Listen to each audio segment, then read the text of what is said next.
Thanks, Steve. Thanks for everybody for joining us today. Apologize for the Friday long weekend announcement at 5 o'clock. It's just when everything comes together, we'd like to get our news out, and that's when it happened to come together. So we're excited today to formally announce and introduce Craig Berube. Just to walk you through a short timeline and process here.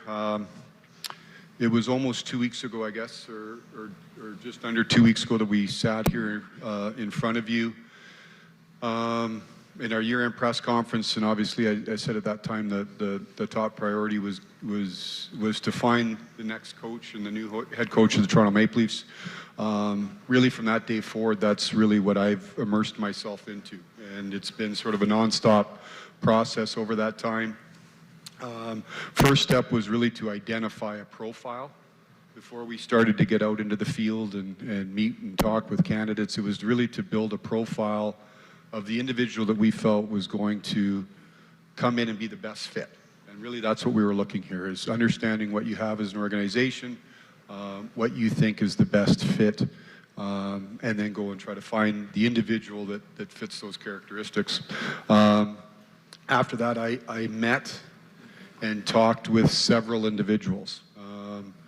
I'm not going to necessarily get into names and whatnot, but I think it was upwards of 9 individuals that I met with or spoke with, and had obviously during that time had a chance to speak and meet with Craig and spent a lot of time with Craig. And as I went through the process with other individuals, it kept coming back to Craig. And for a number of things, when I look at, I look at Craig's background. Number one is his playing career. He's touched every step on the ladder in terms of where he sits now as a head coach in the NHL. Was a player, longtime player, 1,000 games in the league, assistant coach, head coach in the American Hockey League, an assistant coach in the National Hockey League, and then ultimately a head coach in the National Hockey League. I look at Craig as a longtime organizational man in the Philadelphia Flyers organization. That to me is meaningful. Craig had been there, had done every job in a rich tradition franchise such as Philadelphia. Really the first time he ventured out of that organization was to one other organization, St. Louis, who I consider one of the most successful teams over the last decade. He won a championship there. The homework you do with people that worked for, and played for Craig is you have players that, to me, talked about how they would go through a wall for him. The connection that he had with his players, the accountability that he had with his players, the bond that he was able to build with staff. Ultimately, character matters. Character matters. It matters with your team, and it matters most importantly with your head coach. I look at Craig, and ultimately what brought me back to him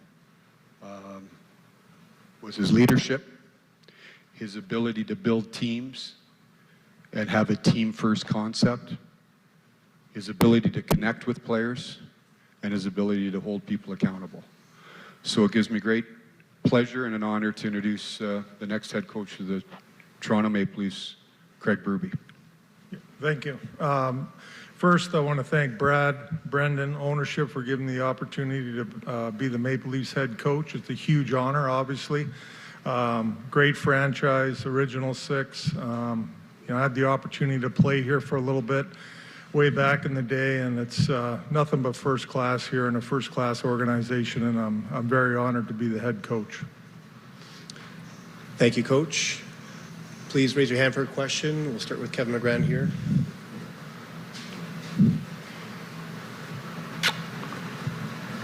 Craig, welcome. Nice to meet you. Just wondering what you think of the team that just finished this season. Obviously, there's a lot of speculation about change. Mitch Marner, John Tavares. What do you think of what you saw, and what do you think of the core players that you have going forward?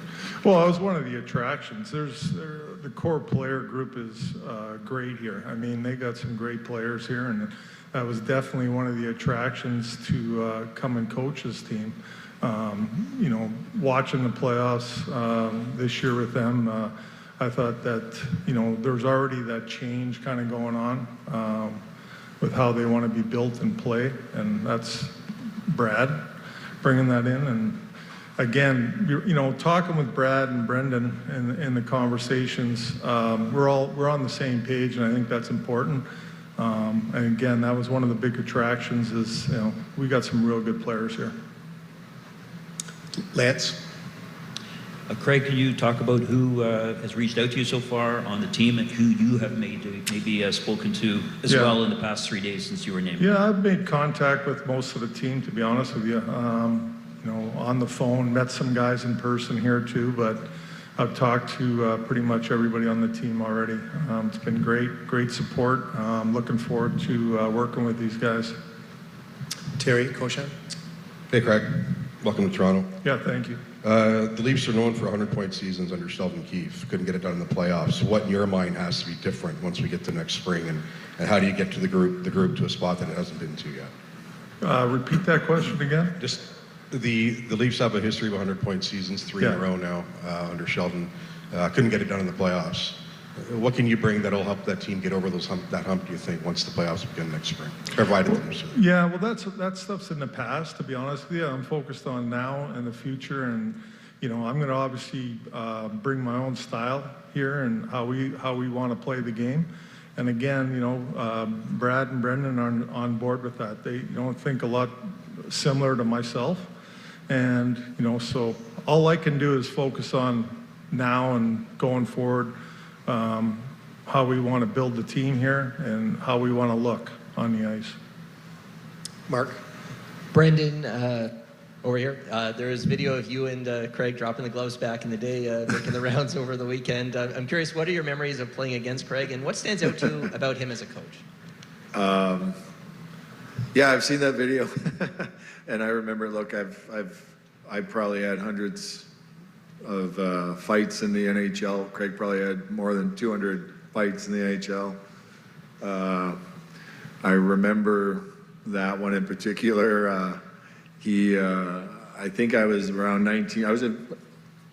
When I came in as an 18-year-old, I was playing in the bottom six and playing a lot against Craig. And then about halfway through my second year, I got put on the first line and doing really well on the first line. And Craig came up to me at the end of a game and said, well, I guess you're not going to fight us guys anymore. And I said, let's go. And at the end of the fight, I said, you know what? He might have had it right. Maybe I should stop doing that. But he was a competitor. He was a guy that you always knew when he was on the ice. And he's translated that to his career in coaching. You know, we had more than that run in as well, like throughout our careers. We had a Stanley Cup final against each other later on in the 90s. And he was just a guy that played a long time and played the same way a long time and was a great teammate. You know, and going through this process, bringing it back to us searching for our next head coach, the more people you dug into and the more layers that more information you got, the feedback was even more positive. It just felt like things that we were hoping for, things that we saw were confirmed.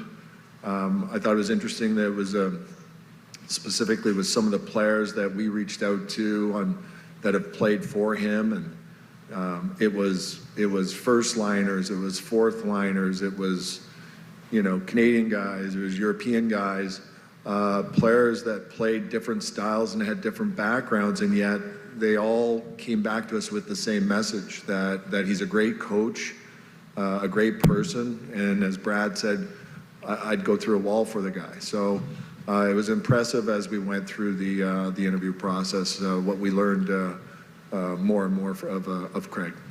David Alter in the middle there. Hey, Craig. Yeah. There were a lot of teams reportedly interested in you. You spent the year kind of waiting it out. What was the driving force that led you to picking Toronto and Toronto picking you?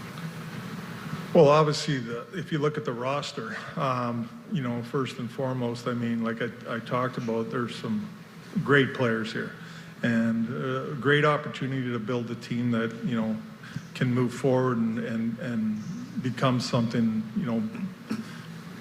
I'm not better, but, get over the hump a little bit here. And the other thing is, again, you want to work with good people. And beside me here is great people. And again, thinking this a lot like I do on how we want to build a team and how we want to play. So, I mean, that's the attraction. And then also, anytime I think, for me personally, a Canadian-born kid, you get a chance to coach Toronto Maple Leafs. For me, I'm going to jump on that. Steve Simmons, middle row there. Craig, hi, Steve Simmons from the Toronto Sun. How are you? Good to see you again. You too. Last time I think was in the dressing room here as a player. Oh, Not here. Give or take a Big week. rink. Yeah. You've played for some really interesting coaches over the years. Yeah. You've coached with some really interesting coaches over the years to get to this point. Who have had the greatest influences on you to get to where you are, and who have you learned the most from? Yeah, there's a few guys. I think first and foremost, when I broke into the league as a player, Paul Holmgren was an assistant coach, became a head coach. And then when I retired and I started coaching, Paul Holmgren and Bob Clark brought me in as a coach. So, Paul was a real mentor for me as a young player, similar style to him, but he was a better player. But, he just mentored me really well as a player and as a coach. Learned a lot from him. He was great to me. John Stevens was my first coach, head coach in the Philadelphia Phantoms, and I became an assistant coach under him. And he taught me a lot about the game and coaching. And also Ken Hitchcock was down the hall, so Hitch was available all the time. And Hitch and I go back to junior days. So in St. Louis, I was working with Hitch daily. He was a consultant, so I've been around Ken Hitchcock a lot, and obviously he's a great coach, and learned a lot from all these guys. So, I think those three guys had a big impact on also my playing career and my coaching career. Top row here, Sean Leothon. Craig, how you doing? Good. When you coached against the Leafs, what were the areas you identified to try and beat them, and how would you change this team? Well, first, I think, when you're playing the Toronto Maple Leafs, you look at some of the high-end talent they have, and you got to do a good job of shutting those guys down and making sure that, they're a priority for sure. Obviously the power play, being disciplined, not taking penalties, things like that. And, it didn't, when we were playing the Leafs, I was more focused on our team and playing our style of game. But obviously, like I talk about, there's some great players here that you got to be aware of out there for sure. Go front row, Rosie DiMano. Hi, Craig. Welcome. Hi. Teams often take on the character of their coach. Yeah. So I was wondering, what does a Craig Berube team look like? How does it play hockey? Well, listen, first, competitive. We don't want to get outworked ever. We want to be highly competitive every night, and it's all about the team for me. That's one of the things I really focus on, and that's part of building a team. Everybody's important on the team. Everybody's got to be used on the team, and they all have jobs and roles on the team, and that's a real important aspect for me. We want to play a north game. We want to play fast. We want to be a heavy team. When I talk about heaviness, it's not running guys through boards and fighting and all that stuff. Listen, the game's changed, but you still have to be strong on pucks. You got to win puck battles. Those are priorities for me, and just playing predictable and north, and playing as fast as we can. Structure is huge, and we got to have structure in all three zones, and that's going to be a priority. Middle row here with Dave McCarthy, NHL.com. Hey, Craig. One of the hallmarks of your coaching ability seems to be your ability to hold players accountable, but to do it in a constructive fashion. How have you determined is the best way to hold players accountable, but keep everybody moving in a positive direction while doing so? Well, first, to hold players accountable and for players to understand the accountability, you have to form a partnership throughout. I think it starts in the summertime. getting to know these players, them getting to understand what I'm all about and how I'm going to coach and how I'm going to coach each individual and the team. And, you know, so then when you have to hold the player accountable for whatever, and it could be ice time, it could be whatever the situation is, they understand it more. And communication is huge. And I think one of my strengths is I'm a great communicator with my players. They know where they stand. You know, I'm going to tell them when they're playing well. I'm going to tell them when they're not playing well. I'm going to tell them if things that need to be improved upon. There's all types of things. So accountability is accepted almost by your players when you have that partnership. We'll go top row, Jonas Siegel for Athletic. Brad, you mentioned up here. Oh, You mentioned building a profile for a coach. What did that profile look like? It started with, I think, and Craig just touched on it now. I think I touched on it when I came in here. The importance of team, and it sounds motherhoodish, and it sounds a little bit cliche-ish. But number one, you need everyone, right?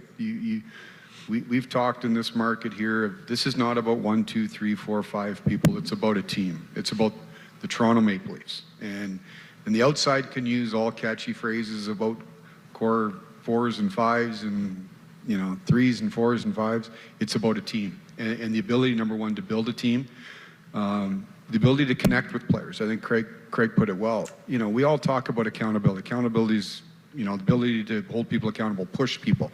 Those are really important things, because really at the end of the day, we're all watching what's being played right now. It's real difficult, right? To have success at this time of the year is very difficult, and you've got to be able to push people into uncomfortable positions and into uncomfortable things. Well, to me, you have to connect with people first. There has to be a partnership, a relationship, and a trust. And so that was part of the profile. I think in a lot of ways, you somebody that can command respect. Presence is an important thing for me. Craig, to me, you either have it or you don't. Craig has it. And then when you really talk with people around the game, people that I trust, people that I know, you know, his ability to teach, you know, as one former teammate and one former coach of his said, he's quietly brilliant, right? So he knows the tactical part of the game. So those are all the areas that I think are really important, and certainly feel Craig touches all those areas. We'll go middle row here, Matt Larkin, Hockey News. Brad, you mentioned being pleased, getting the sense that players want to go through a wall for Craig. Just to tie that to the motivation of this team in crunch time in previous rounds and this year specifically, do you think motivation or the lack of it in key moments was a problem? And is that one of the main reasons why Craig is here now? No, and I don't want it to be taken. When I talk about things that I was looking for or things that I think are important, please don't insinuate that we didn't have that before. I said it today. I think Sheldon Keefe is a wonderful coach. I think he's a tremendous coach. I think he's going to do great things in this league. And I think he's an even better person. So that's not, you know, don't take one for thinking that we didn't have the other. I just think it was time. We needed something different. We needed a different delivery, a different voice giving the delivery. And like I said, Craig comes at it in a different way. And, you know, listen, I've been here a year, but I understand, you know, we've been here as an organization for a number of years. And so all you got to keep knocking on the door. You got to keep knocking on the door. And to me, you find every different avenue, whether it be from a coaching standpoint, player personnel, tactical, every other way to push through that door. And to me, Craig, like I said, I was, as we started this process, I think we were very fortunate to have somebody of Craig's ability available. That doesn't happen all the time. And I just think he's a great match. I think he's just a perfect fit for the group where we're at right now. Steve Simmons, middle row. Craig, virtually every coach I've ever spoken to says you're only as good as your goaltending. That said, who is and what is your goaltending? Well, that's something that Brad, myself, Brendan are going to discuss, and we're going to look at all areas. And you know, that's not for today.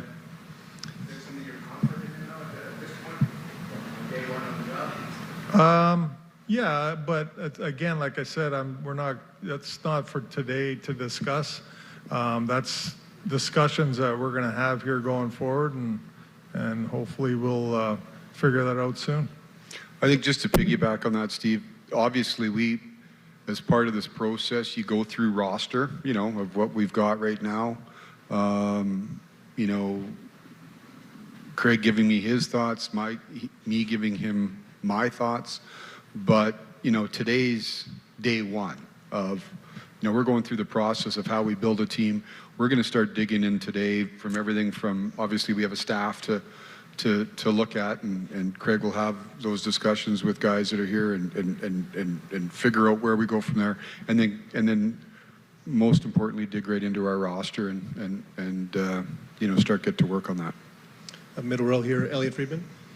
Craig, you've always been praised for your honesty and your bluntness. Do you think at all when you come to a market like this one, you have to be careful about how much you use it publicly? Because, you know, we jump on a lot of things here. They get used and parsed. Have you thought about that at all? Yeah, and I don't really bring that up publicly very often.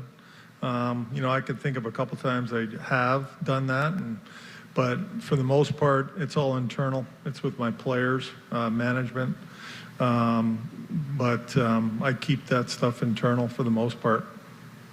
Up top row, Greg Ross. Right here. Craig, are there any additional challenges for coaches coming into a market like this where the team's number one? There's a lot more media attention, a lot more social media attention these days, and probably a lot more demands on your roster of players. Oh, there is for sure, and I think you know, that's all part of the job. And you know, if you want to come here and coach, then you got to you already understand that, and which I do. And you know, like I said, I mean, I get all that, but you know, I'm still it's not going to be weighing on my shoulders at all. We had two final ones, Kevin and then Terry. Brad, Craig referenced the talent that's here is one of the reasons that he really wanted to come here. Where does things stand with some of that talent come July 1st? You've got Mitch Marner, possible extension or something else, maybe John Tavares and Domi and Bertuzzi, who proved to be quite important players in the playoffs. Where do things go with those guys? Yeah, great questions, Kevin, and we'll see is I guess with the answer. We haven't got to that really. From the day I last saw all of his, I went to work on the coaching search, and that file has been all encompassing until this past weekend. We've got our amateur scouts in town. We're going through our amateur scouting meetings, you know, yesterday, today, tomorrow. We've got our pro scouting meetings beginning at the end of the week.